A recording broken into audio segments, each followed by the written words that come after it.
Hail to the king, baby. Hello, motherfucker.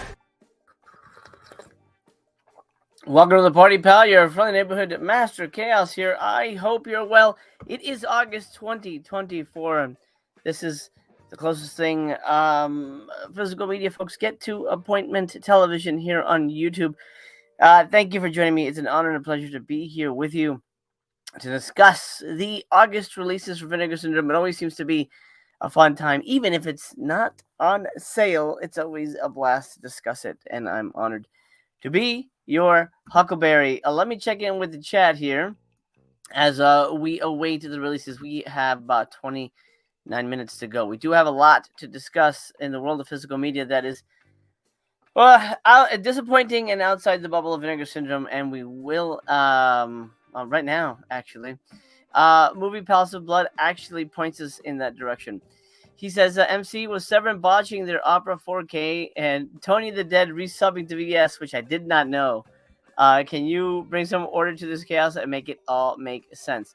That is I guess the big disappointing news. Apparently, I don't have it. I haven't seen the stills myself.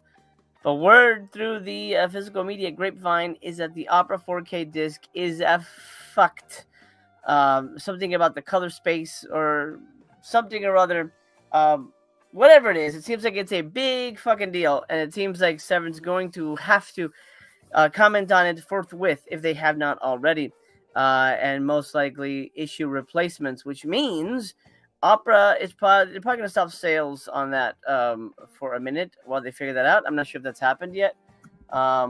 Actually, why don't we go to the horse's mouth and see if they've said anything about it on here? No, it's still on sale. You can still buy it right now. But if you are considering purchasing this $60 massive chunk of movie here, wait, because some things need to be fixed, and most likely they won't ship your order anytime soon. So I would hold off on that. But that is disappointing news. If anybody here in the chat has the disc and can report on the issues, please let us know exactly what is going to go into that. And if Severin has said anything, or if they say anything today, obviously we will jump on it if we're live. Griff here, he says, "What's up, everyone? How you doing, buddy?" Griff says, "I heard something about the color being off, but I don't know if it was confirmed outside of cell phone pictures." Yeah, I have not seen any of the pics myself, but it seems like it's becoming a massive deal. Jim Power says, "What's up, cool kids? What's up, brother?"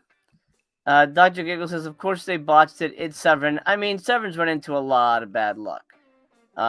You know, who can forget the DOS attack? Is that what it is? The DOS attack? The hackers that went after Severin or something? At least that's what they said it was.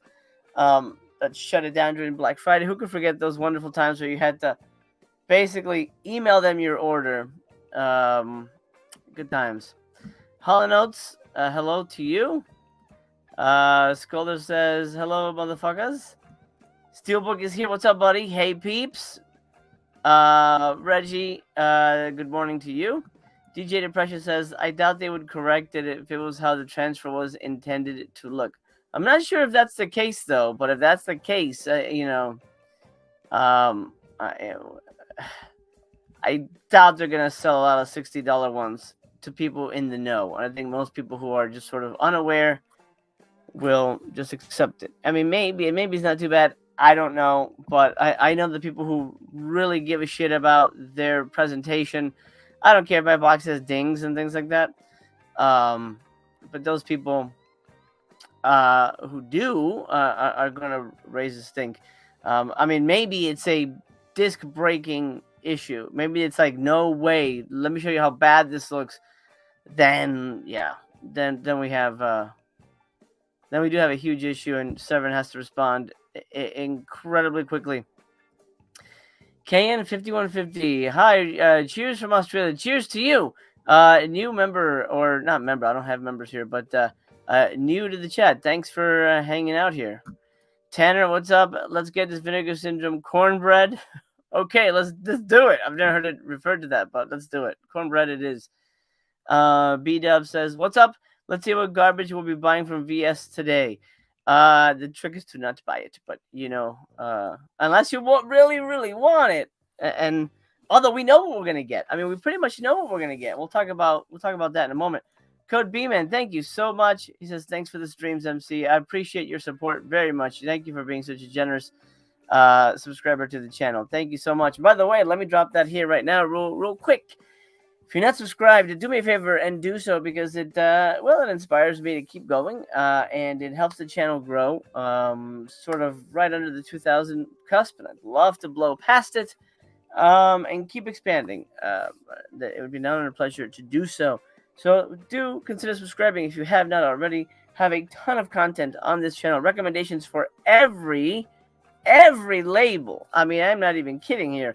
Kino, obviously Vinegar, Criterion, Severin, pretty much every massive label has recommendation videos from me, hours and hours of content, and so I'd love to have you join the party. You're always welcome here. Just make sure you bring your own booze. Thanks again, Could Be, man. That's very nice of you. Now, let me hop over to Severin or Vinegar Syndrome real quick. We know what we're gonna get. We accept for the cinematograph, which is, I mean, says 007. It's not going to be a James Bond movie, but that would be pretty dang funny if they, I mean, I think Doctor No's already on 4K, but that would be pretty dang cool. But I don't think that's the case. Maybe another spy movie, possible, in like Flint or some shit. I don't know. Anyway, we know what to expect already. It's basically all been confirmed. It's going to be Devil Times 5 4K, which is an okay Killer Kids movie. It's not bad. It's pretty good. But to me, it's previously only been seen on a very rough-looking DVD. I think there was a Blu-ray by Code Red at one point. I might be mistaken on that. But it's a rough-looking movie, so 4K ain't gonna make that shit look like, modern times or anything like that. Now, I don't know that a 4K would do any justice to that film necessarily, but who knows? Then we're getting Hell's Trap, Trampa Infernal, a Mexican slasher movie, which I haven't seen, but I believe it's a Galindo movie. I might be mistaken on that, but we shall see. Then they just announced that. Actually, they didn't announce it, but it's been sort of heavily hinted that it's Bloodbath at the House of Death, which I just saw yesterday, and I reviewed it on my Letterboxd. If you're on Letterboxd, go check that out. Letterboxd, just look up Master Chaos TV. It's on YouTube. The whole movie's on YouTube in a really nice quality. I mean, it doesn't look janky. It doesn't look like a VHS rip at all. If it is Bloodbath at the House of Death, I urge you to TBYB. Now, if you're new here, you're not familiar with that phrase, but I think the concept is not novel to you. TBYB, my friends, try before you buy. I see people using it in the forums, and part of me chuckles because, I know it's not a new concept, but TBYB, I think I was the one who started that, and I'm at least the FBI-ness of it. I forget what that's called, but anyway, TBYB, Bloodbath at the House. Bloodhouse would be a good movie. Bloodbath at the House of Death, because a lot of people will not enjoy that movie. It's a spoof, something along the lines of Wacko, or what's that other one? Phenomenon, I think it's called. Is it Phenomena? It's one of the first ones I bought. Actually, I'm spelling it like an idiot. I forget the name of it, but the one with Paul Rubens and the Smothers Brothers. It's a comedy, and I'll tell you what, I laughed once, and that's because the joke was so stupid I couldn't help myself. Anywho, that's what we're getting. We're pretty much, it's still a toss-up if it is Bloodbath, but everything's pointing in that direction. We shall see. Brent, hello. Someone mentioned Shelley Duvall being in one of the upcoming VS releases. Cool. Who mentioned it though? Is it somebody from Vinegar, or just some random person guessing? Possibly Robert Altman. I mean, anything's possible, but Robert Altman seems like at least his films live at Criterion. I don't know. We shall see. Griff says Cinematograph 8 is probably Thieves Like Us. And I've heard that name, the title bandied about, but I don't know why you would think that's the one. Maybe it's been leaked or something. I don't know where the connection comes from, but you let me know if there's a more evidence to that. Jim says, no more Billy Blanks. I think they've learned their lesson. I think they're done with Billy Blanks. I hope they're done with Billy Blanks. Who knows? Who knows? David Becker's excited for Trampa. Trampa! I haven't seen it. Actually, I don't even know if it's on... Let's look it up. I can't look it up here because YouTube on YouTube, they're weird about that shit. I'm going to look it up on my thing here. Let me see. What's going on? The fuck is it called? Trampa. I'm going to look it up under the Spanish name. Infernal. And what you do is you say full movie... and I'll tell you right quick. Oh, hell yeah. It's on here. Looks like there's 2 versions of it. One is almost 90 minutes. So, yes. TBYB. Even if it looks like rough on YouTube, get a taste. Lick it a little bit. You know what I mean? Blind buying is scary, man.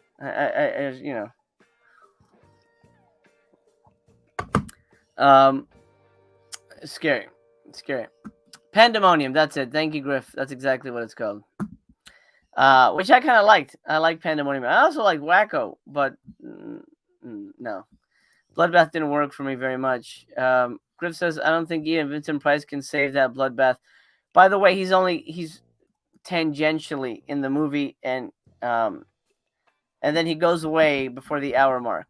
So he's not even a big part of the movie. Mandy says, Trampa Infernal is amazing. My childhood favorite. Look at that. I'm going to buy 3 copies for my family. Highly recommended.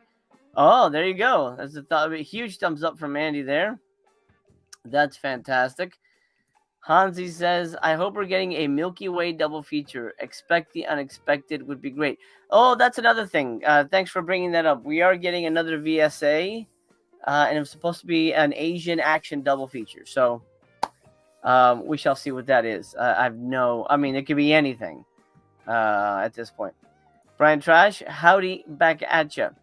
Steelbook of says, how did No Buy July go for UMC? Well, it went okay. It was tough.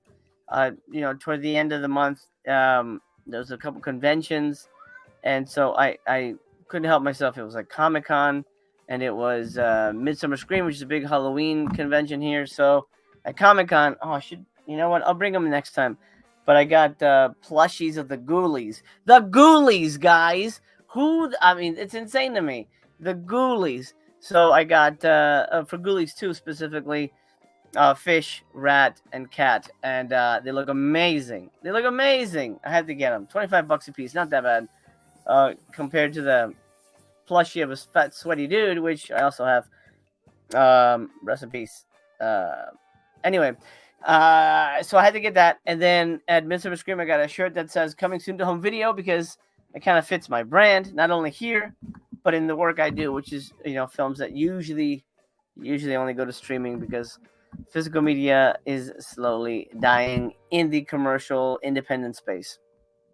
So many movies never get a physical release. It's incredibly disappointing.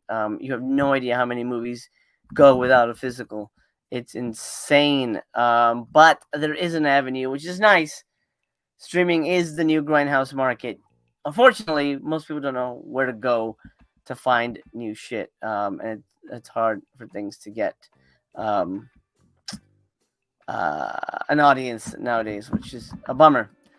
Skulder says Sin 007 could be Never Say Never Again. That would be awesome. Or the old Casino Royale. That would be fucking cool. I don't love the old Casino Royale, but I'm a big Bond fan, so I would buy the shit out of it. Never Say Never Again isn't bad. It's like a remake, but I would buy both of those. Absolutely. Abso-fucking-lutely. That'd be great. Horror Collector says, "How was Midsummer Scream?" Yeah, it was great. It was really fun. I love that show. Wet Movie doesn't like it as much as I do, but I'm a big Halloween fan specifically, so I go there for the vibe. I had a blast. It was really great. We stood in a long ass line to meet Roger Jackson, the voice of Ghostface. But he was very sweet. He gave off very strangely. He gave off a Mr. Rogers kind of vibe. Really nice, very gentle guy. He had like these really thick kind of Coke bottle glasses, and just a really good dude. It goes to show you, actors and their persona on screen is very different from who they are. And I mean, I don't know. It's just very. I mean, 'cause that's typically the case. You meet a horror person and they're very nice and they're very cool people. They're not murdering you or eating skin or whatever. But there was just something about his presence. Of like, man, this guy could host like the new Reading Rainbow. They brought it back, and LeVar Burton didn't want to do it. Get Roger Jackson, dude. He's like America's grandpa. I don't know. Anyway, that was the impression I got. Really nice guy. Hey, Bullet Blake in the chat. What's up, Bullet Blake? He says, I miss when the VSA line actually felt like the VSA line. It's been a while. You know what? I think a lot of people feel the same way. A lot of people feel the same way. I think it's definitely shifted from what it was. The VSL line has shifted from what it began. Now it's basically Deaf Crocodile, which there's no boutique place that's kind of focusing on older, black and white. Not even black and white. Let's say anywhere from 30s to early 60s American cinema. I feel like there should be that would have been great for VSL, focusing on sort of obscure classics like that. I think we have enough stuff like Deaf Crocodile that kind of specializes in European nuttiness that I don't think we need to necessarily. Griff says, off topic, but flagship Spirit Halloween opens today. I'm ready, man. I'm ready. I obviously didn't get a chance to go, but I'm a big Halloween guy, and I love Spirit Halloween. Me and my son actually just watched a video of the props in action in the store. We're very excited for it. It's officially the Halloween season. I mean, honestly, for me, Halloween never dies. But happy Halloween, everybody, wherever you are. Have a drink of your favorite beverage. Squeeze a boob if you can, and push on into the Halloween season. Brent, awesome. He says he picked up the fishing cat ghoulie. They do look pretty good for what they were, Griff says someone mentioned 8 Men Out for Sin 7, but I don't know. That's it's a baseball movie, right? I don't know that I've seen that. Bullet Blake's all in for Never Say Never Again. Has anybody gotten their Severin packages? I still don't have anything. And I ordered almost nothing. I ordered pretty much everything that was in stock. So I'm a little disappointed because I was hoping it'd come sooner than this. Because it was all shit that was none of the new stuff. Which is disappointing. But whatever. I'll wait like everyone else. But I felt like they would at least ship the stuff that was in the warehouse already. Oh, here you go. Just get it out the door. Oh well. Michael says, I agree. I miss getting VSAs that are actually VSA. VSA seems now to stand for Vinegar Syndrome Asia. I mean, you're not wrong. The whole thing about VSA was like, these are video store classics. I mean, I don't remember seeing Black Cat on the video store shelves. I don't remember seeing Eternal Combat on the video store shelves. Let me go back. Let's look at the VSA real quick. Come on. What the fuck, dude? Okay. Let's look at the VSAs and then decide which one felt like the last time that was like, that's a video store classic. I think probably Ted Bundy for me, because I do remember seeing that in video stores. I love Santo, but there's no way. I don't remember seeing Santo at all in video stores. Moon of the Wolf is a TV movie, so get the fuck out of here. I mean, Don the Dragon Wilson certainly haunted the video store shelves. I don't remember. I mean, Billy Blanks. Definitely TC 2000 was the last one. I think 100% the last one. Like, I remember seeing that in stores. TC 2000 was a big video store. I mean, say what you will about it. I think it sucks ass. But that was one that I'm like, yeah, I remember the shit out of that one. And the others, you know, beyond Ted Bundy, which is already sort of later into the game. Yeah, I think that's the last time that felt like a video store classic, in my opinion. Keith says, good morning. Good morning to you. Brent says, Cinemark started to sell the cool Alien Romulus popcorn buckets and slime glasses in person only. Slime glasses? Slime glass? Well, let's look that up. Let's look that up. To Google, everyone. Cinemark. Romulus looks fucking great. Images. Okay, so we got the popcorn bucket. That's pretty damn cool. Glasses. Oh, you mean like, oh, the cups, you mean. Yeah, that fucking Dune bucket certainly looked like a butthole. Glasses.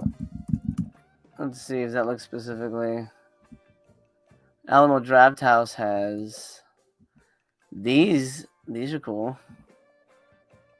Yeah, it's exciting. You know what's cool is the director was at Comic-Con, and this is amazing. I mean, this is how you win people over. He would ask, you know, an actor coming in from audition. He would say, I'm paraphrasing, of course. But he said he'd ask them, "Oh, have you seen the other movies?" And then they would say, "Oh, I've only seen the first two, Prometheus and Covenant." And then he said, "Well, in the back of my mind, I'm like, okay, you're not getting this part." I'm like, I love that. That's so good because you could see that there's a reverence not only for obviously the originals, but for the fandom. And I think it's great that he wanted to bring in people that actually knew what the fuck was going on. I love that. There should be more of that. Dr. Giggs says Operation 007 potential. Is that the one that it's Sean Connery's brother, I think? I'd probably buy that shit too. Again, just for the 007 of it all. DJ says, did VS shuffle around the schedule? There was an announcement earlier this year that they'd release a Cat 3 movie in August, but we got that last month. I mean, they do that all the time. It happens. You know, stuff is scheduled, subject to change. So, yeah, they do that all the time. I think eventually you do get everything they promised. And if for some, I think they've done that in the past where they don't release, like, let's say they promised 38 and they release 37 or something, they'll give you the discount back. They'll give you that money back or something. At least that's what they've done in the past. Horror Collector says, I like the VSA line when they released Savage Dawn. That was like the first release, I think. No, second release, something like that. That's funny. Let's see. Dr. Giggle says you got your 7 package already. Jeez. Griff says mine hasn't shipped either. Montag, welcome to the party, pal. Erie says, who else has been buying less and less each month from Vinegar? The explosively amazing releases are becoming few and far between. I think they've always been that. I think what's happening is we're sort of waking up to the reality that we don't need everything. And like, you know what? I can hold off on this. Also, there's fucking amazing sales. 3 times a year. No, 4 times a year now. 4 times a year. 2 subscriber weeks and the Black Fridays. So, you know, unless something is down to like 20 copies and you desperately need it, people are waiting. That's just the nature of the beast. Brian, welcome to the party. Keith says Boggy Creek 2. You remember Boggy Creek 2 in stores? I mean, the first time I was a big Bigfoot guy. I never knew that existed until Mystery Science. Nathan says he was renting HK Classics in the 90s. Absolutely. As was I, but none of the ones in the VSA line specifically jumped out at me. Again, I would kind of set my sights on Jackie Chan shit, so I don't know. Rogue says, are y'all ever going to bring back some of the other shows like Super Boopy Movies and Date Night Double Dare? Date Night Double Dare, probably not anytime soon, mainly because my wife is insanely busy with a full-time job as a school teacher, and Tony, his wife as well. Super Booby Movies, potentially. I love talking about boobies, so I will. That is on the horizon. But one thing I do want to bring your attention to, since it's been mentioned, is coming up soon, sooner than later. Strictly Splatter is back this Saturday, August 3rd. BC and TC will join me for another round of reviews, a trilogy of terror. Now, we will unfortunately not be talking about Black Coat's daughter, because both of my friends don't have access to a computer, and so they're not as tech savvy as they should be. It's fine, but we can't do Black Coat's daughter. We're actually switching it out for a movie called Baby Frankenstein, which is very interesting, and I think most people will be surprised by our review of that one. Baby Frankenstein from 2020 will be joining Hell House LLC. The new box set is, I think, up for pre-order now from Umbrella, I believe. And then Absurd, which is Joe D'Amato semi-sequel to Anthropophagus. Anthropophagus. I know how to say this word. Forget it. You know which one I'm talking about. The rabbit one. Moving on. That's happening. And then, yes, Voyage is fucking back, baby. This month, August 17th, I believe. August 7th? Fucking hell. I want to give you the right date because I'm not gonna, I don't want you to miss it. Oh, the 7th. August 7th. So very, very shortly. Next Wednesday, over on Lady Shaw's channel, we will be talking Howling 3 and Curse of the Queer Wolf. That's right, Curse of the Queer Wolf, and I can't wait to hear what OGB has to say about that. I can't wait to hear what we all have to say about that. Howling 3, I think, is genuinely kind of fun, but whatever. Curse of the Queer Wolf, that is a movie, and we shall discuss it, so I hope you will be joining us. I hope you will be joining us for that. Okay, let me go back and see what the chat says. We got 2 minutes to go, just under 2 minutes. Montag, the VS Santo title is a good one. Big fun and beautiful women in it. I love that one. Yeah, I highly agree. That Santo one is way better than the Writers of Terror, I think is what the Powerhouse release was. That sucked.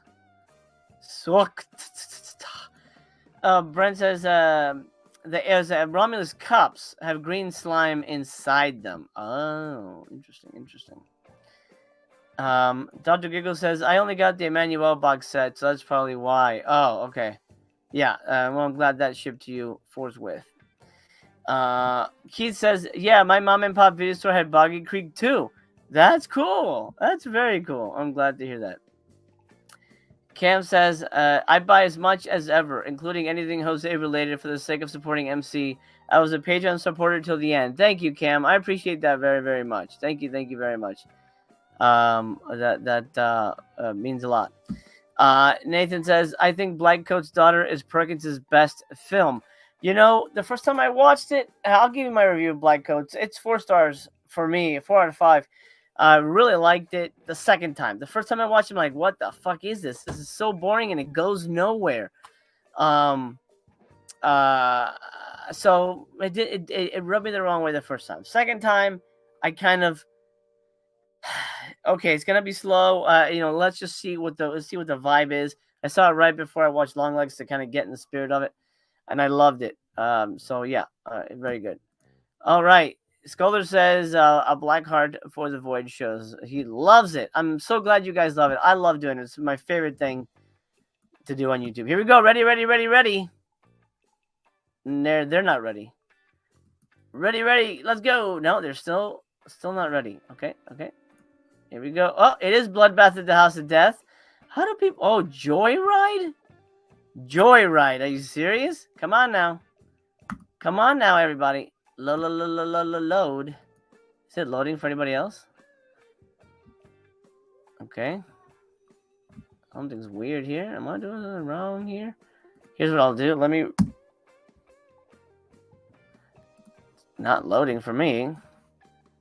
But it is Bloodbath at the House of Death. Oh, let's just go there. Can I click on that? I can't click on it. I can't click on any of these. No, no, no, no. There we go. One more time, just in case. All right, so pretty much... Oh, wait, there's two cinematographs announced. Interesting. And, oh, it's not a double feature. It's 2 VSAs. With fucking Garfield? The fuck? Okay. Wow, it's a package. It's a lot. Ooh, where do we begin? Joyride. It can't be that Joyride, can it? I think it might be. All right, let's start at the top. Devil times 5. Devil times 5. Well, it's supposed to be 5. I only see 4 of them. There's the other one. Basically, also known as The Horrible House on the Hill. It's about a bunch of crazy psycho kids.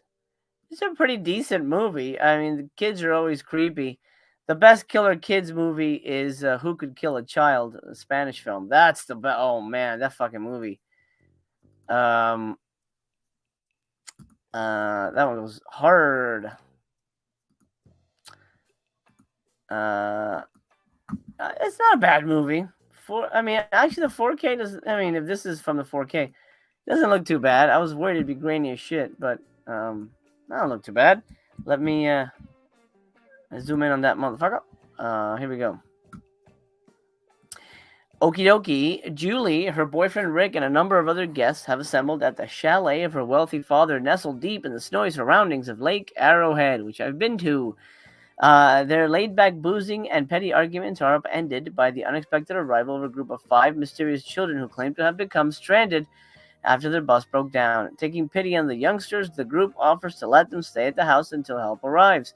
Unbeknownst to the adults, these tots are in fact on the run from an asylum, and they waste no time in getting down to manipulating and then viciously killing their unsuspecting hosts.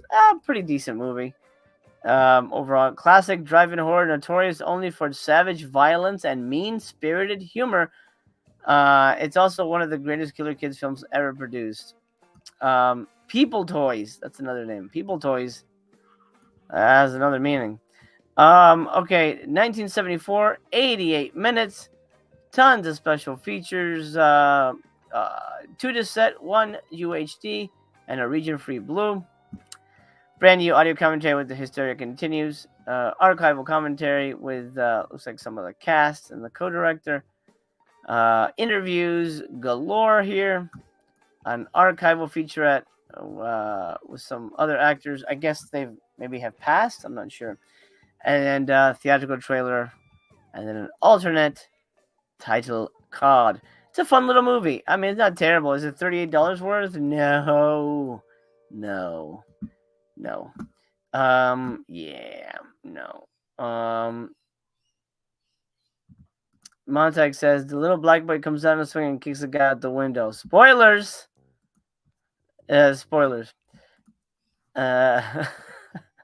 Nathan says Devil Times 5 is okay. Tarantino overhyped it. Tarantino overhypes pretty much everything. Let's look at the pictures here. Hell's Trap. Great looking cover. This weapon looks familiar. Uh-oh. Side booty. But is that the front or the back? Hard to tell. Okay, here we go. It looks like a combination of Freddy Krueger meets Tourist Trap. Have not watched it, but I'm very interested in this film at the moment. Okay, what the fuck what is that? What the hell are we looking at? Why is that the still? Why is that a still that you would use? Is that the killer? I don't know what that is. It's like a Rorschach. Okay, very good, very good. Jeremias. Oh, and he uses a machine gun. Very good. I know this guy. Isn't this guy in Vacation of Terror? That might be the same dude. Alright. Alright. More people. Okay. It's fine. Sure, it's, I think we can probably guess what it is. It feels like a Jason-y kind of thing. Alright, there's a guy named Nacho. Fuck yeah. And it's Pedro Galindo, so, that's exciting. Nacho and Mauricio are friends, but their competitive nature has them at each other's throats. After an embarrassing defeat, Mauricio comes up with one last bet to settle the score. I like this Mauricio guy. When a number of gory bear attacks are reported in the paper, the boys decide whoever can kill the deadly beast will be declared the machoest man of them all. With girlfriends and sidekicks in tow, they venture out for the ultimate hunt, but when they start getting attacked and mutilated, they realize they've gone from being the hunters to the hunted. And the bear they thought they'd catch may be something more sinister than they could have ever dreamed. I'm pretty sure it's the guy with the Freddy knives for hands. But don't quote me on that. 1989, 76 minutes. Super, super short. Jesus. Region Free Blue. The Making of Hell's Trap, 8 minutes, 6-minute interview, and then interview of one of the actresses. That's a lady, right? Yeah, Marisol. It's weird it says 76 minutes because the version on YouTube, hopefully it stayed up, is 85 minutes. That's weird, right? But there is a 76-minute version on YouTube. So what is that? I mean, it might be full with filler. Maybe there's a host. I don't know. TBYB for me on that one. TBYB. Griff says, "Oh boy, looking through this slate of reveals, I was hoping to find one or two, but not happening. Maybe down the line on sale for a couple." Michael says 5 on Code Red Blu-ray. Doesn't need a 4K, especially when there's plenty of other titles I'd rather have. Here's the problem with that. Apparently, Code Red's catalog is up for grabs, so everybody and their mother has rated it. So you're gonna get Code Red 4K upgrades from everybody. Vinegar, Severin. We've already kind of seen that.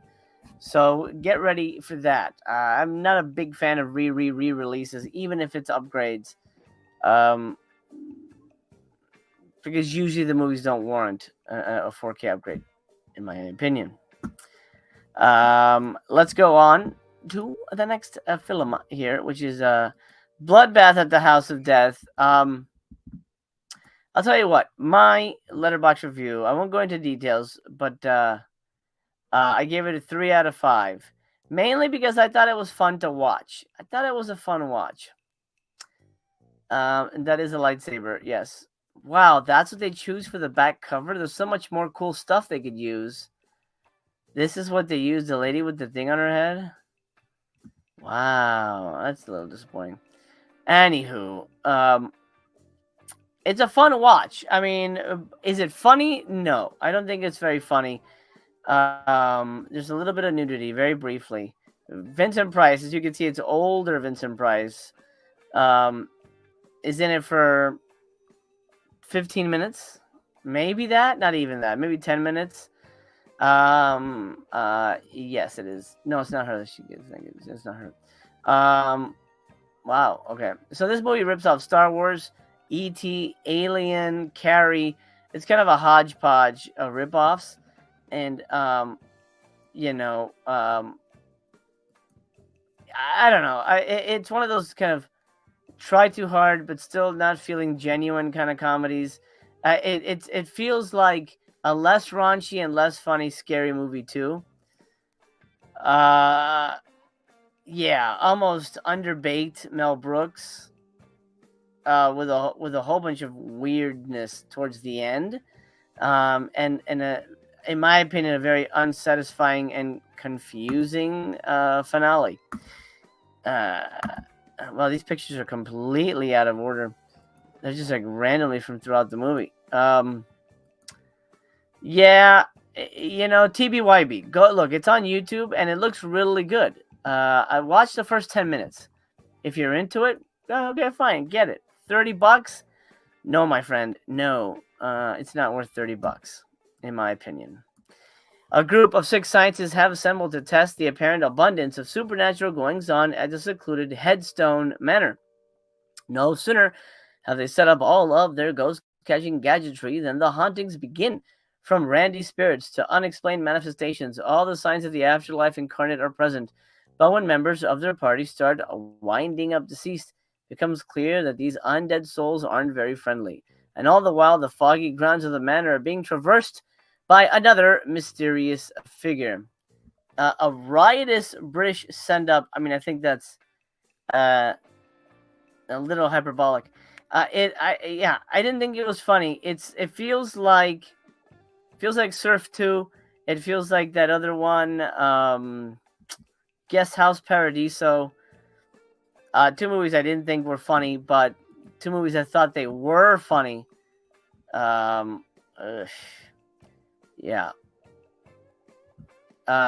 Erie says, are the reviews about Bloodbath true that the jokes in the film fall flat? Overall, the comedy is lousy. Absolutely. I laughed once, and it was like I said in the beginning, because I thought it was so stupid that I just, my reaction was like, I guess it was I was dumb. Like, it wasn't even like, I don't know. But it's a fun watch. It's weird. I'm kind of torn on it.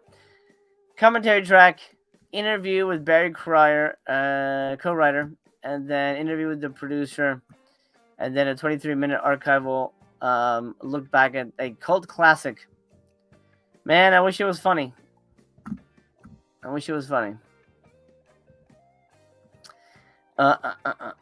Everybody's talking about the partner labels in the chat, so why don't we take a break on this and go check those out, and then we'll do the second line. How about that? How about them apples?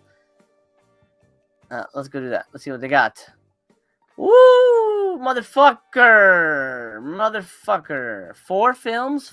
Fuck.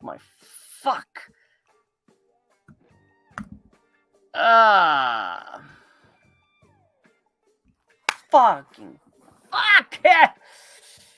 Okay. Shit. Alright, I love Lee Chang-dong. He is an incredible fucking filmmaker. Incredible. I did a whole marathon of Peppermint Candy, Oasis, and Poetry in one day. Incredible. Gut punch movies. Gut-wrenching, insane storylines. Beautiful character development. It's the kind of stuff where, like, you start out hating a character, and then by the end of the movie you're like crying for them because you're like, oh my god. It's one of those maybe it's a stock and trade, but it's one of those things where you get to live in their shoes for a little bit. You're like, god damn, I really hated this person. I thought they were a horrible human being, and now I see kind of where we end up. And oh my god.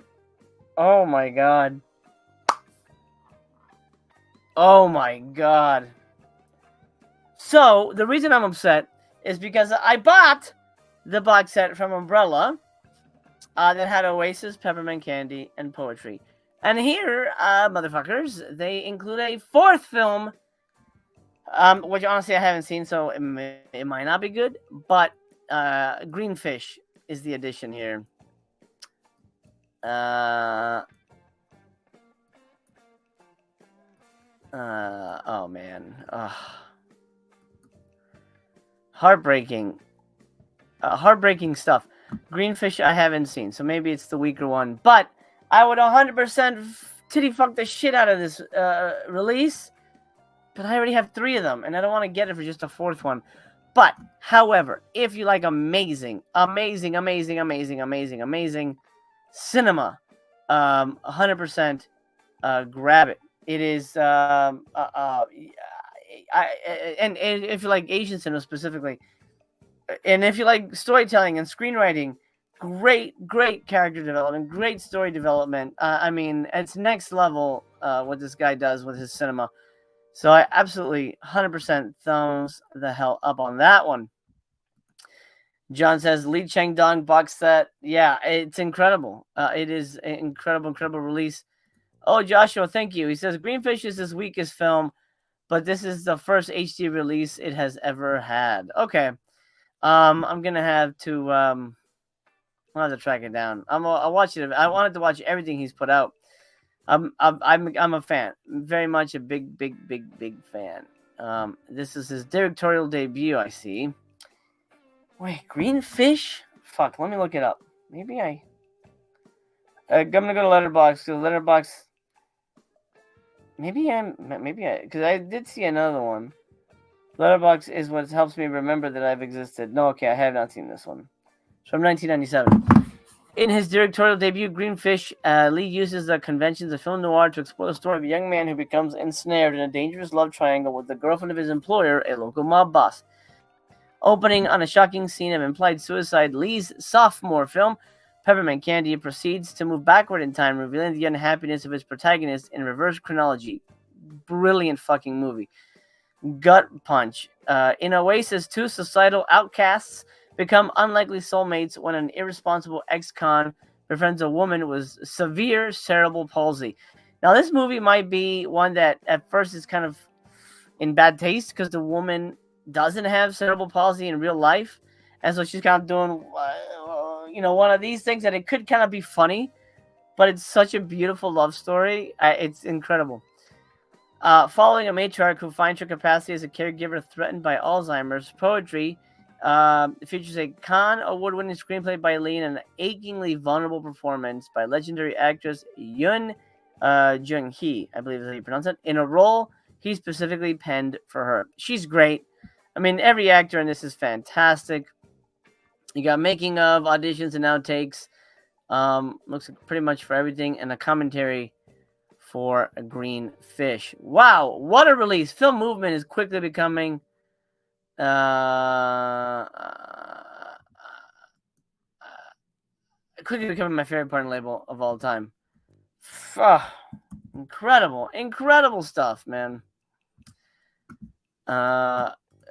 Bullet Black says, for $40, I think you might have sold me on it, to be honest. Is that what you get it with your discount? You only get, you get about what, like $8 off? I get it, dude. I think you'll really like it. It's really good. Bullet Blake also says the most exciting release for partners is Sky Pirates from Umbrella. Let's go take a look at that. I mean, my quick perusal here. Oh, fuck you. A Wounded Fawn sucks so fucking bad. All right, we'll talk about it. Excuse me, we'll talk about that later. Sky Pirates from Umbrella. I'm sure I've seen this. It looks familiar.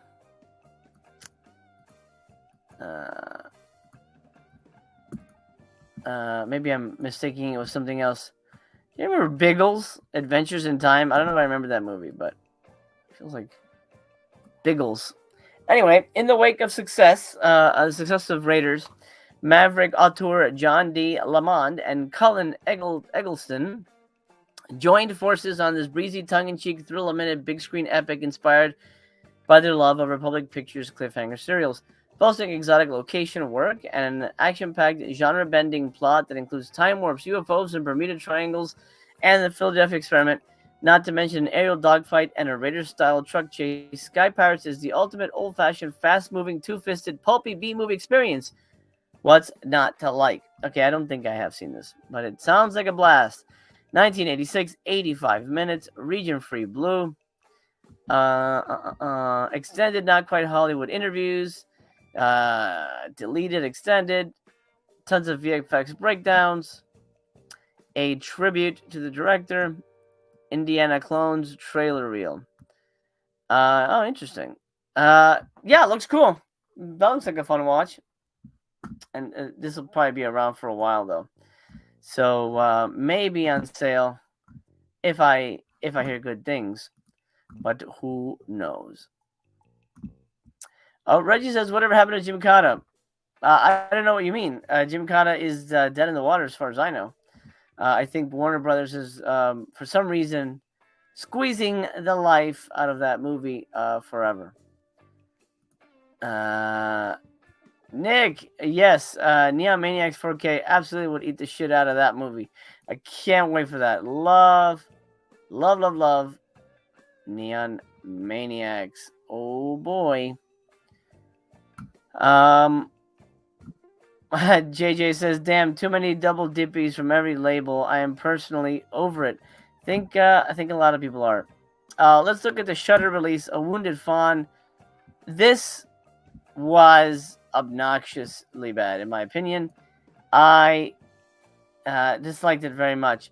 It's one of those slow art house movies that seems to be all about metaphors and shit, and weirdness.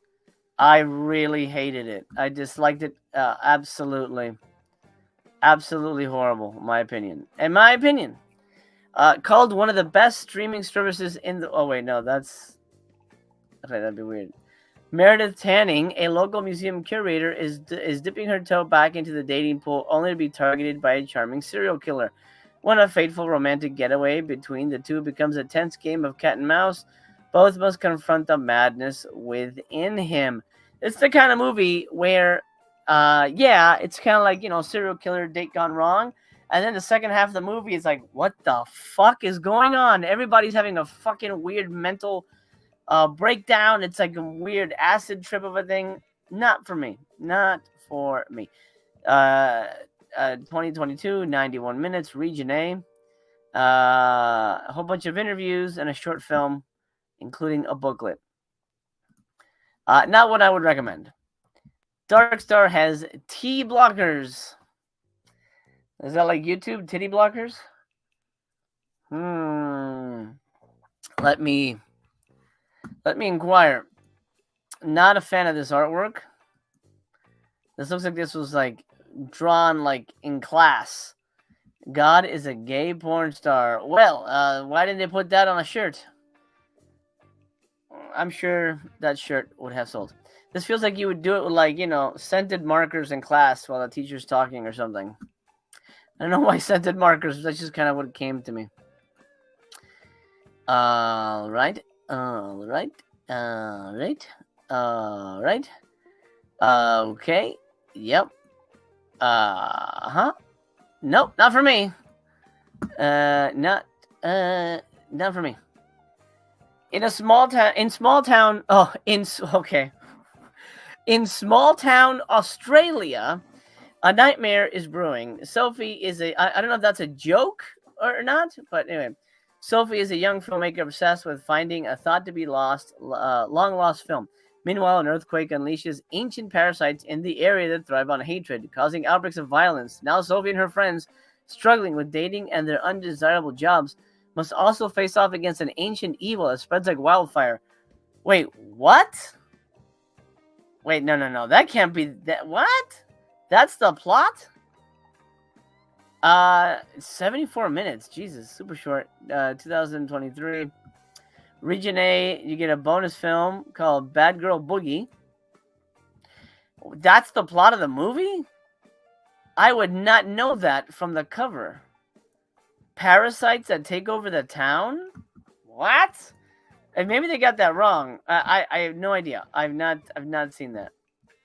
Thank you, Bullet Blank. I'm glad you agree. Wounded Fawn sucked ass. 100% agree. What's up, my lady? My Killer Podcast is here. I'm looking forward to reuniting with you guys on the voyage. Hope you are well. That's weird. That does not sound like okay, whatever. I'm not buying it anyway. Good luck to you. Sweet Substitute, Canadian International Pictures. Is this a sexy time movie? It's black and white. What the fuck? Why is this in color? Why is this in color? But the movie is black and white. Woof. That's a rough black and white. Interesting. It seems like Canadian International Pictures is kind of like specializing in these older black and white movies. I feel this cover is very... I don't know why it's in color. Why is it in color? I think it's the packaging is misleading, and it makes it look like a different movie. I don't think they should have done that, in my opinion. It's weird. It's a weird choice, but whatever. Busy navigating his final year of high school, brainy aspiring teacher Tom is determined to land an elusive scholarship, but his hard work is constantly interrupted by his real obsession, pursuing vagina. Before long, he develops a romance with former classmate Elaine, who persistently declines his sexual advances. This inspires Tom to consider other options, like his hand, including his good-natured study buddy Kathy. But when they take their friendship to the next level, shocking complications threaten to derail Tom's future, inspiring his friends to take drastic action, like removing his butthole. By the way, if you're just listening to this, I took some creative license with that description. 1964, 86 minutes, Region A. New audio commentary, archival commentary, introduction by the director. And then you get a whole bunch of interviews and a booklet. There you go. Sweet Substitute. I mean, it sounds like a fun watch, but not anything I'm going to jump on at the moment. Michael says, I'm going to get the 4 films of Lee Chang-dong. I already own Sky Pirates, and I'll wait for everything else when it's on sale. Good for you. I think that's a great idea. Okay, so this is is it a re-release? Technically, yes. AGFA re-release of Super Soul Brother and the films of Rene Martinez. Oh, this has, no. This isn't the one. What was going on down there? So it's 3 films. That sounds like a blast. No, I'm thinking of something else. I'm thinking of the one where the dude kills with his dick, and his dick is like Mr. Fantastic. It's like a snake. It's weird, right?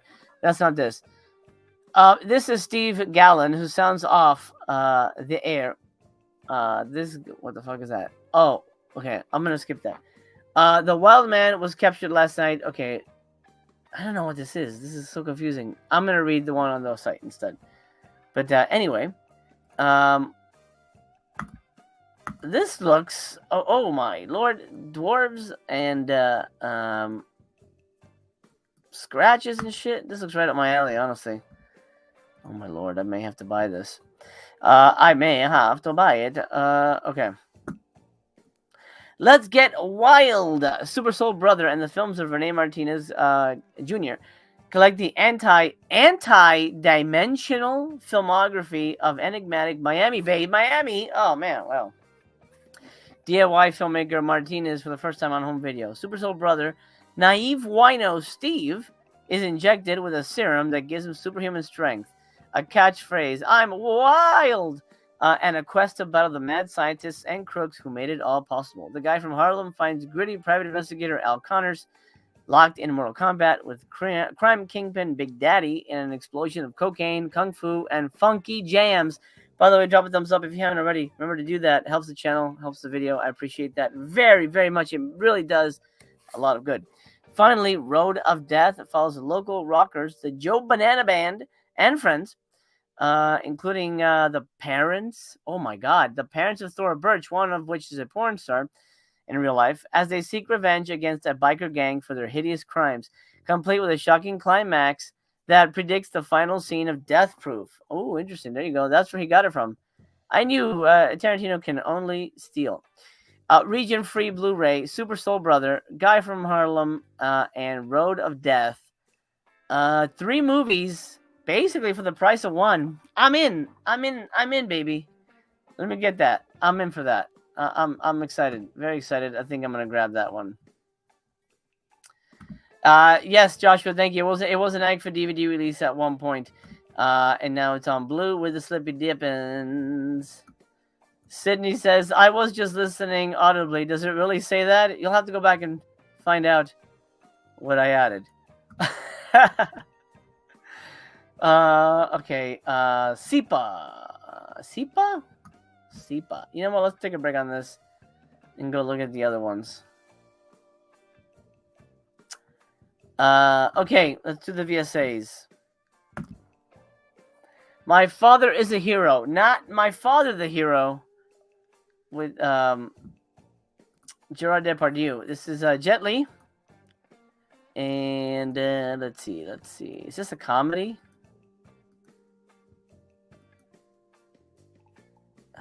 Boy, they be eating that cocaine. What the fuck? I haven't seen it. I'm not sure if it's good or not. But Jet Li definitely knows how to fuck shit up, so could be fun. If anybody knows it, let me know if it's a good watch. Gong Wei is an undercover cop living in mainland China. He's so deep undercover that his own wife and son don't even know he's a cop. What? That's grammar feels weird there. After a mid-level gangster named Blackie is arrested, Wei is ordered by his superiors to help Blackie escape back to Hong Kong in an attempt to gain his trust and infiltrate his gang. When an arms deal goes wrong, Wei attracts the attention of a female Hong Kong detective named Anne Fong, who begins investigating him. Things become more complicated for Wei when his own son soon ends up in danger, and Wei has no choice but to team up with Anne in order to save his son and stop the gangsters from pulling off a deadly heist.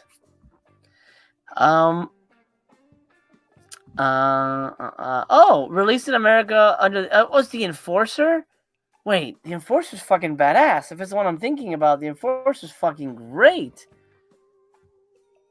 Damn, is that the one in the mall? I know Jackie has a mall one, obviously, but The Enforcer. That's the one I'm thinking about. That movie's fucking great. Anyway, 1995, 104. I don't remember a kid in that though. Region A. Commentary track with Frank Zhang. Brand new audio. Brand new interviews galore here. Deleted teens image gallery, and of course a poster and all that good stuff. If it's the one I'm thinking about, that's a pretty damn good movie, actually. I don't know. Tarantino hated It Follows, no longer trusting his recommendations. You know, it's funny. People say to me, "Oh, you're a filmmaker. How could you, talk shit about about other people's movies? Blah blah blah blah." Tarantino does it all the time. Scorsese does it all the time. I mean, I'm not up to their level, yes, but every filmmaker, every person should have an opinion if they love an art form. Why not? Nothing wrong with it. That doesn't mean you have to agree with that person, but there's nothing wrong with an opinion. All right. I mean, you cannot agree with it, but having an opinion is, I think, what makes you a film fan, or else you'd love everything, and that's then you're broke because you're buying everything. Shawscope's Love on Delivery. Very strange slipcover here. Okay. Love, oh my god. Love on Delivery. What the hell is this? Okay. Good shot. That should have been the cover. Oh boy, Terminator. I have no idea what this is. This is a very strange little film. Let's take a look at this a little closer. 100 minutes, 1994. Ho Kam Nyang Ngan. I'm sorry. Close enough. I'm going to get. A lowly food delivery boy falls madly in love with a beautiful woman named Lily. The only problem is a brutish judo instructor named Black Bear embarrasses Ho in front of her by making him look like a coward. Vowing to win over Lily's affection, Ho begins learning martial arts from a supposed kung fu master who is secretly just scamming Ho out of his money. To make matters worse, Lily's old boyfriend returns and challenges Ho to a martial arts tournament to prove who is the better man. Believing he is actually learning real kung fu, Ho accepts the fight and now must defend his honor to prove he is worthy of Lily's love. Man, if you have to fight for a girl to convince her, she ain't worth it, in my opinion. Starring Stephen Chow. It's not a Stephen Chow movie, but he's in it. And I would not know it's a fight movie from all the fucking Garfield and Egg Eyes guys. I don't know what the fuck's going on there. Video essay by Grady Hendrix. Video essay by Mike White. An interview with the director and a commentary track with F.J. DeSanto and Frank Cheng. It might be a lot of fun. I don't know anything about it to really speak on it, so if anybody knows, let me know. Sidney Jenkins says, I'm sure My Father the Hero is better than this movie for the thank heaven for little girls scene alone. Oh, yeah. Good times. Josh says, unfortunately, I already have this Jet Li movie in the Eureka 3-pack, but I have all of the VSAs already. Double dip, I guess. You have those already in another release? Well, there you go. Erie says, for $95, we're better off passing on this month's Vinegar Syndrome package instead of pulling the trigger on House of Doom. All those movies are actually not terrible, but I still would not pay that much for that. All right, we'll leave Cinematograph for last. Let's go back here to partner titles. Excuse me. A fat wreck. And not PHAT, but fat as in obese. Oh, what's this? Interesting. So it's a documentary with puppets. It's ETR, so it's a documentary on kind of a band. Fat Wreck Chords, the influential music label, proud to say they've spent the past 25 years ruining punk rock. A Fat Wreck tells the story of founders Fat Mike and his ex-wife Erin, spanning the birth, growth, struggles, and survival of their punk rock label. There you go. Okay. This year, 2024, 88 minutes, region free, a little bit fatter, bonus fat, fatties, the Fat Wreck subculture, making of 20 hours to get rad. I don't know. I guess it's a featurette. And then the full interviews as well as puppet cutscenes. There you go.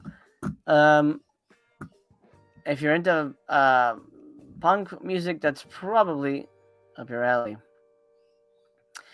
Yellow Veil Pictures has A Heart of Love. Intriguing slipcover here. A Heart of Love. Okay. Alright. Very strange thing here. I'm going to guess it's not an American film. Inspired by the lives of Warsaw-based artists. But those people, two emblematic figures of the contemporary art scene. This romance examines the relationship between narcissism and love. All right. I'm not sure if it's Polish or not. It feels Polish, maybe Czechoslovakian. I don't know. 2017, 78 minutes. Introduction, commentary. Looks like it is Polish. It has their artwork here on display in the special features somehow. And then early animation, spoken movies 1 through 6. If you're really into obscure art, that's probably up your alley. I am a sex addict. Well, I wouldn't say I'm addicted. I can quit whenever I want. But I don't want to. Okay. I really, really hate the subcover here. Oh my lord, these are weird. Really hate the subcover here. Oh, please don't tell me you shot your movie in 4:3. What the fuck? These look like snapshots, dude. Oh man, this looks really bad. This looks really bad. On the eve of his third marriage, Kaveh Zahedi tells the story of how his attraction to prostitutes and his compulsive honesty combined to destroy each of his past relationships. The genre-bending mix of camera address, reenactment, and home movie footage make for a strikingly funny and original film. 2005, 99 minutes. Stars an actual porn star, Rebecca Lord here. Region free. Deleted scenes, animated short film. 32 page fucking booklet on this. I mean, is Rebecca Lord in the stills there? I believe that's her right there. No, not for me. Thanks. Another film movement release. Here we go. Oh wait, I still have to watch that one. Fuck. I have another film movement title I have to get to. Oh, Visconti. I'm not a big Visconti fan, to be honest. His stuff's always kind of bored me. Very opulent looking cinema here. 1976, 129 minutes. Gabriele D'Annunzio's passionate novel is brought to life in the final masterpiece from Visconti. In late 19th century Italy, Tullio, an insatiable aristocrat, grows bored with his timid wife and neglects her for his more exciting mistress, the wealthy widow Countess Teresa Raffo. After learning that Juliana is having a tort affair of her own, he becomes tormented by her infidelity and descends into madness. Not much in the special features department. Region A, a video essay, and then a booklet. No, not for me. Not for me on that one, necessarily.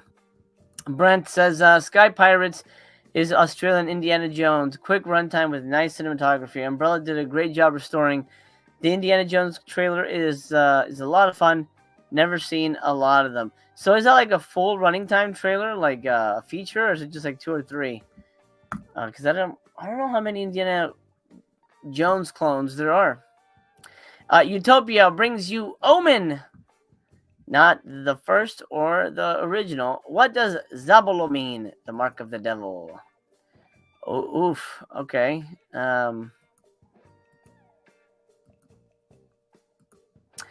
Visually interesting. A film by Balogi. This feels like a new movie. Yeah. 2023. 91 minutes.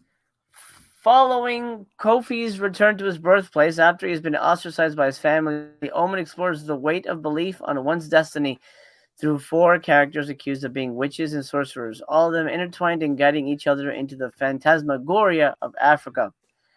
I mean, that sounds kind of interesting as a watch. I don't know that I want to buy it, though. Region A, behind-the-scenes stills, more stills. You get 3 short films from the director and English subtitles. If anybody's seen it, let me know. I feel like this is fairly new, fairly obscure, but it's interesting. Certainly interesting. Saturn's Core. Our world is drowning and going to hell. The underground films of Richard Baylor. Saturn's Core. Okay. Okay. Okay. Wow. God, this is. Yeah, not for me. 30, almost $31 they want for this. It's still only 114 minutes, so these films are all shorts. Exploring themes of isolation, suicide, voyeurism, murder, sexual aberration, and the condemnation of organized religion. Michigan-born, UK-based filmmaker and provocateur Richard Baylor sent shockwaves throughout the repressive and censorious 90s British film scene with his subversive and button-pushing underground video works. Drawing inspiration from the short and shocking films of Richard Kern, Nick Zed, and their contemporaries, Baylor became an honorary member of the movement by creating similarly insurgent works on video in his native Ipswich. Calling collaborators from local punk rock and industrial noise. Ugh. Talk about non-music, in my opinion. 1989 to 1993, 114 minutes. Region-free. 2 commentaries on throughout the works. A new 2024 retrospective documentary, a music video collection, and a 28-page booklet. I'm sure there's an audience for that. I am not in it necessarily. Oh, Scarlet Diva. Oh, wow. Oh, wow. Oh, man. Scarlet Diva, bro. Asia Argento's really I didn't realize it was shot on video. Wow. Man, I'm kind of into it, actually. Film movement kicking ass here, man. In her stunning semi-autobiographical directorial feature debut, Asia plays Ana Batista, a rising young actress who, despite her popularity and success, experiences despair and degradation at the hands of an abusive industry. Her harrowing journey towards redemption leads her on a sordid spree of excess across America and Europe while trying to recapture her innocence and find true love. Newly restored in HD, Scarlet Diva has been rediscovered by audiences and critics alike in the wake of the Times Up movement for its full-throated rage against the international filmmaking machine, and is credited as perhaps the earliest Me Too film. Now, I think I've seen it. It's been a while. I remember this being pretty damn good stuff. 2,091 minutes, pretty hot stuff too. I mean, even with the whole Me Too thing. Region-free Blu-ray, two audio commentaries.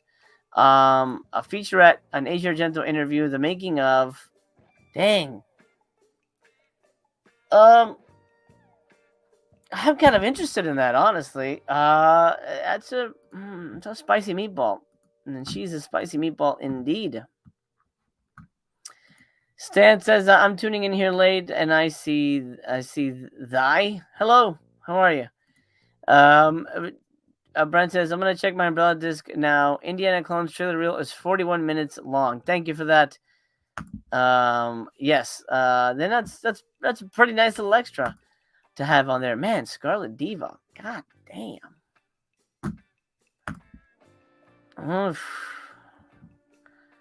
I might need to grab that. I don't know if I can afford that yet, or if I should, but I may have to do that. SIPA. Okay. I think it's a documentary. But I'm not sure.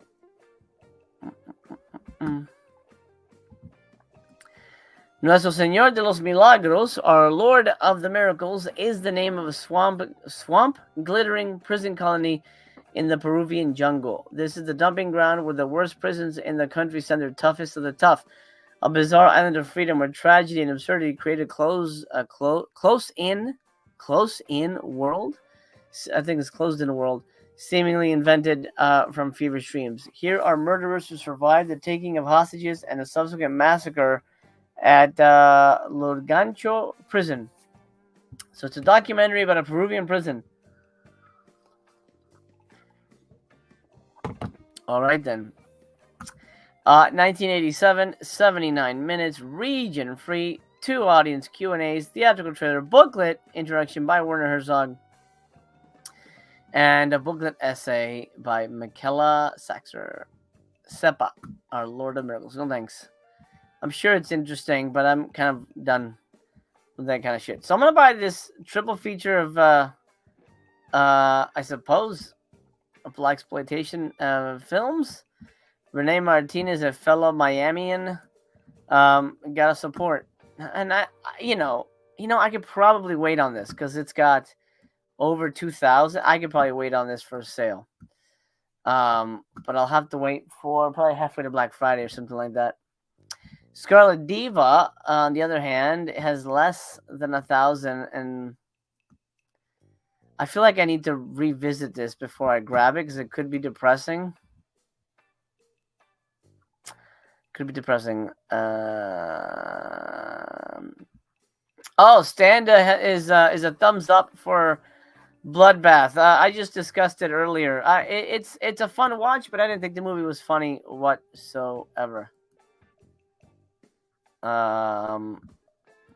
Michael says the disc was released previously released. If you're talking about this one, it's now on Blu-ray, whereas opposed to the other release was a DVD.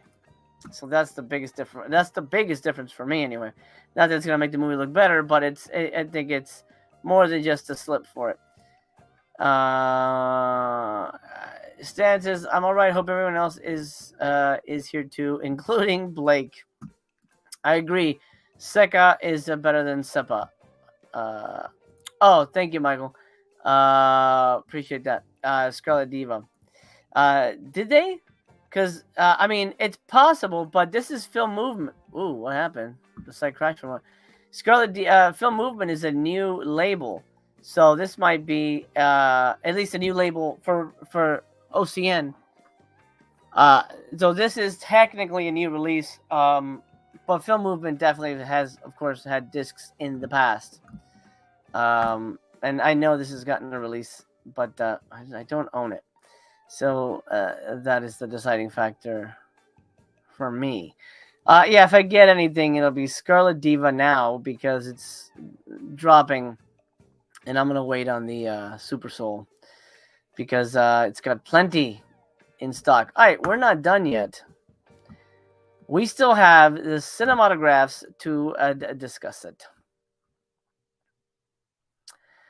Stan says, I've only seen Bloodbath way back in the early 90s when I was 9. It's a ridiculous film, but would not mind revisiting it now that I'm an adult. Sometimes enjoy silly films. I think if you're 9, you probably would enjoy it more. I watched it yesterday on YouTube.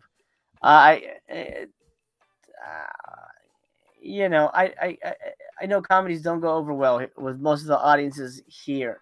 I liked most of the comedies, but yeah, I just did not find it very funny.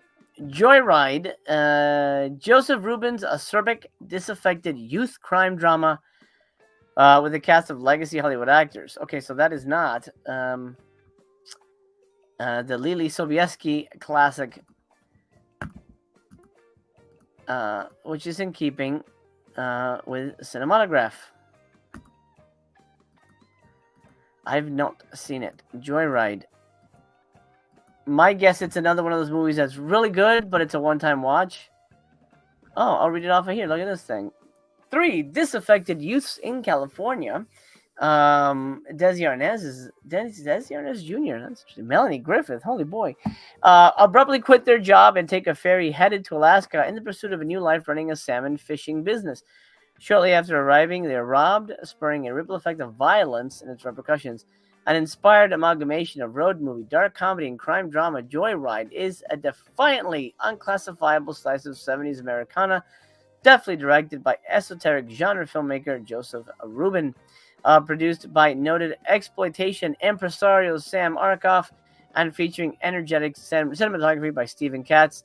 Cinematographers project present this overlooked gem of 1970s malaise in a 2K restoration. So this is not a 4K. It's just a fancy pants release of. Wow, he really does look like his dad too. He really does look like Ricky. New commentary by film historians, an interview with the director, interviewed DP, and then a whole bunch of essays. Man, Melanie Griffith looks good. All right, anyway, Joyride. Looks like a fun watch. I've never seen it, so I can't speak to it beyond that. Definitely TBYB material for me. Now, Thieves Like Us, I haven't seen, but if it was Spies Like Us, I'd jump all over that. Spies Like Us is fantastic. Robert Altman's rousing, bullet-riddled, crime-tinged love story set in the Depression-era South. Wonderful cast here. Shelley Duvall, rest in peace. Really a shame. How she kind of ended her life. There's no pictures from the movie. Oh, here we go. Okay. I was like, where's the movie? I mean, it feels like a Robert Altman movie. Oh, I'd watch the shit out of this. That sounds pretty good. Again, I haven't seen it, so I'm not gonna blind buy it for $40 fucking dollars. Another Blu-ray. Oh no, this is UHD. This is a 4K. Is this confusing to anybody else? That cinematograph is kind of mixed between 4K and Blu-ray. I don't know. Midlife says Joyride is good, but like you said, one-time watch. You don't need to own it. I think that's. I mean, beyond. I think Red Rock West was the one that's like that is a fucking good movie. That's definitely a revisit. Most of the movies on this label feel like they're all one-time watch kind of things. Okay, Thieves Like Us. We sort of know what it's about, but we will take a look at it. In Depression era Mississippi, you know what? Does it have it on the back? Because that was fun reading it on the back here. Oh, yeah. Oh, it's covered by the fucking sign. Well, all right then. In Depression era Mississippi, the 1930s, 3 men break out of prison before embarking on a bank robbery spree across the southern U.S. Along the way, Bowie, who is, of course, Keith Carradine, falls in love with Kichi, which is a perfect name for Shelley Duvall, and plans for a future life without violence if it doesn't do him in first. Sounds like a really fun watch. 123 minutes, 1974. Commentary with my buddy Nathaniel Thompson. New interview with Joan Tewksbury. Archival commentary with Robert Altman. An archival interview with actor Keith Carradine. New written essays by film critic Mitchell. Anyway, yeah, a whole bunch of essays. Thieves Like Us. Cinematograph. Yeah, I don't know. Midlife Media says nothing extra for me this round. I'm trying a new thing where I don't just buy everything that looks like it may be good. Hey, it's crazy, but it just might work. There are a couple of other new things to purchase.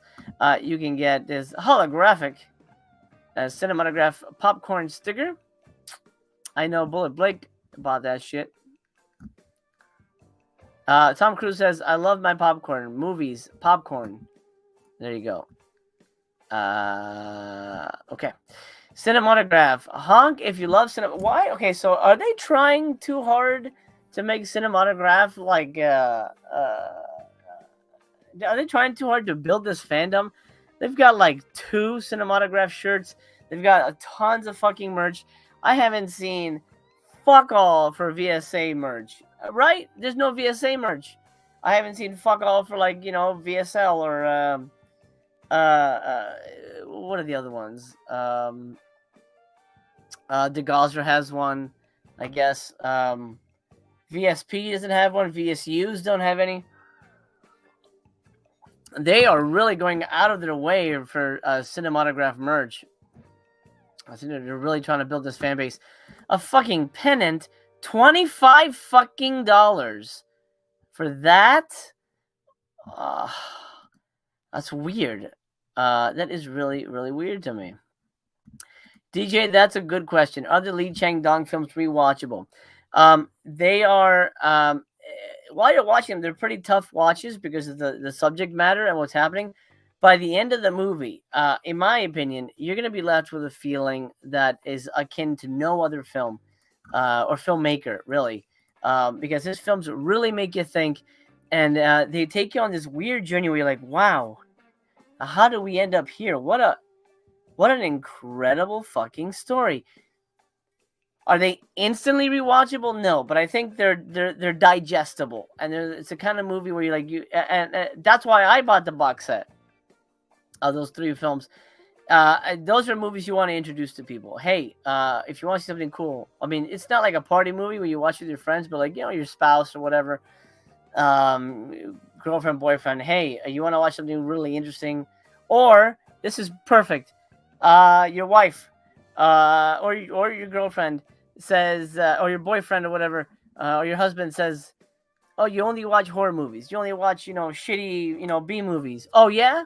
Well, sit your fucking ass down. We're doing a Lee Chang double feature, triple feature. Well, now you can do a quadruple feature. And then show them that you don't just watch horror movies. So there you go. That's the power of that. I think they are rewatchable. There's certainly, if you're into the film language, I think it's something that should be studied. Absolutely. And I think it's one of those things like whenever whenever I start work on my next script, I will be revisiting them because I love how he simply crafts a character in such a genuine, beautiful way that doesn't feel like, he's hitting you over the head with shit. And man, fucking just beautiful stuff. It's hard to describe what it really means. The Wrath of Deus says, is Hell's Trap any good? Your guess is as good as mine, but it is on YouTube. TBYB on YouTube. Check it out. Watch the first 10 minutes. If you're into it, then buy it or finish it, and then it'll feel like if it's a one and done, then you saved yourself some dough. Send it my way instead. And then, look, another fucking shirt. Another cinematograph shirt. How much do you fucking need, bro? They're really trying to make this thing a thing. Okay. Do like a mosh pit? Pauline Kael says, a good movie can take you out of your dull funk and the hopelessness that so often goes with slipping into a theater. A good movie can make you feel alive again in Contact, not just lost in another city. Good movies make you care, make you believe in possibilities again. What the fuck is this though? Oh man, I'm really the branding here, they're really going out of their way to brand the shit out of this thing. But then they release solid movies, but it's certainly not mosh pit worthy cinema, in my opinion. So let's wrap this up. That was times 5. Solid. It doesn't need 4K, but I think you could do worse. Hell's Trap is a Ruben Galindo movie. He's a good filmmaker. It's probably not terrible. This is on YouTube. Bloodbath at the House of Death. It's a 3-star unfunny spoof. 3 stars only because I kind of had fun watching it. It's like, all right, it's kind of like cozy in a charming way, but really unfunny. Like completely unfunny. This is on YouTube as well. TBYB, both of these. They look at least Bloodbath looks really good. So there's no excuse like, it looks too grainy or whatever. It looks like VHS. Motherfucker, they're still selling VHS. $45 for this. Come on. Just give it a try. It's your money, your choice. But my suggestion is TBYB. If this is The Enforcer, then I'm really excited for this because I love The Enforcer. If it's the one I'm thinking about. But I'm not buying this anytime soon. Love on Delivery sounds fun. I haven't seen it, so I can't speak to it. And then Thieves Like Us and Joyrider movies I probably will want to track down. Hopefully Amazon or who knows. If you have the Criterion streaming service, I highly recommend it. They have a ton of this stuff that just kind of pops up that's not on disc for them. So it might be on there, honestly. These two feel like absolutely Criterion releases. So I would I'd look for it there. At least that's what I'm gonna do. And then lastly, partner labels. I'm most likely gonna go for Scarlet Diva and the films of Renee Martinez. Has this dropped at all? $7.97. I'm gonna keep an eye on this. I'm gonna see if there's a TBYB of this anywhere. I think I had to revisit it. I don't want to buy it and and be like, oh man, I wanted like a nudity explosion, but it's boring. So if I can't get a nudity explosion, I think Oh, Dr. Giggle says 25 more thumbs required. Applied today. Yeah, let's get those thumbs up. I'd be very, very honored to have you slap a thumbs up in this video. It helps out very much. Stan says, MC, could you give Jorgen one more shout out? You're his hero. I'm his hero? Well, I guess not all heroes wear capes. Jorgen, I love you. You're an amazing person, and I'll be there to save you whenever possible. There you go. Josh, yeah, Burning is most rewatchable. Peppermint Candy is very rewatchable due to the structure. I think the structure helps it definitely. Burning is pretty good. It's one of those movies that I liked it. It really, the ending is when it really all comes together. That's a good movie. A little slower, I think, than his other ones, in my opinion. That's his most recent. Yeah, he's really good stuff. Josh also says Lee Chang-dong is by far my favorite modern filmmaker, next to me, of course. But yeah, I know what you mean. These four and his other two, Secret Sunshine and Burning, are just incredible. Secret Sunshine, yeah, it's released through Criterion. That one has a beautiful. Well, I don't want to give anything away, but a beautifully perverse story. I mean, it's damn. That's an incredible one. Incredible one. I aspire to that level of twist and turn. Incredible, incredible, incredible. All right. Has anybody gotten their opera yet? I'm curious if anybody here has gotten their opera because we're getting reports of it being faulty, and I don't know if anybody can report as to that or not. Remember, I'll see you again in a couple days, August 3rd. Strictly Splatter 5, baby. BC will be here. TC will be here. We're going to be talking Hell House, Absurd, and actually not Black Coat's Daughter. We're going to be talking Baby Frankenstein. That's right, Baby fucking Frankenstein. And you'll be shocked what we had to say about that one. I know I was. At least me. Then on the 7th, Voyage continues. I should actually get rid of that celebrity because it won't be a celebrity edition, unfortunately. But Lady Shasha will be hosting, and we'll be talking Howling 3 and Curse of the Queer Wolf. As soon as she puts up that sort of placeholder for the show, I will link it here so you guys can be sure not to miss that. That'll be August 7th. Stan says, amazing shout out, and yeah, Jurgen is actually a great guy. I'm sure he is. My Father Hero is pretty good, but I would have liked High Risk more. Oh, High Risk. That's another one that sounds familiar. High Risk. Is that like the Die Hard one? I think he did like a Die Hard one. That sounds familiar. Anywho, a bugaboo. There we go. August in all its glory. 3 releases, 2 VSA, and 2 cinematograph. They blew their load. They blew their load all over the place. Next month, September, we will get the pre-order for Black Friday.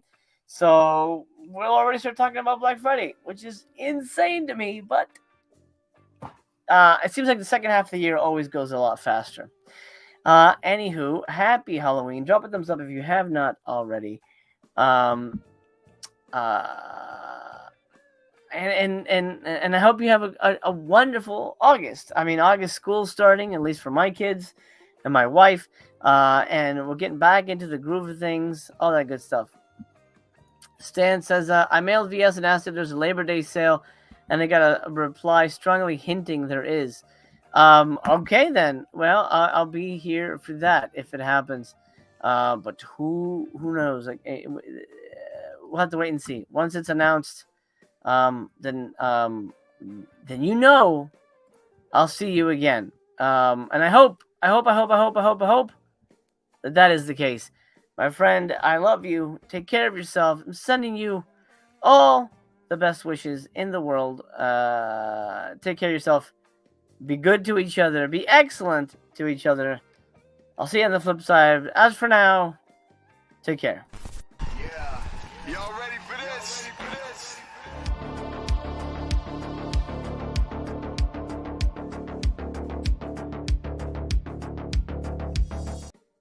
Actually, hold on a minute. I forgot to mention something. If you're still here, by the way, you get to hear this.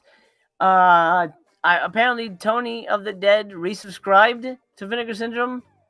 I'm shocked because His money, his choice. But Jesus, man. Jesus. Yeah. Y'all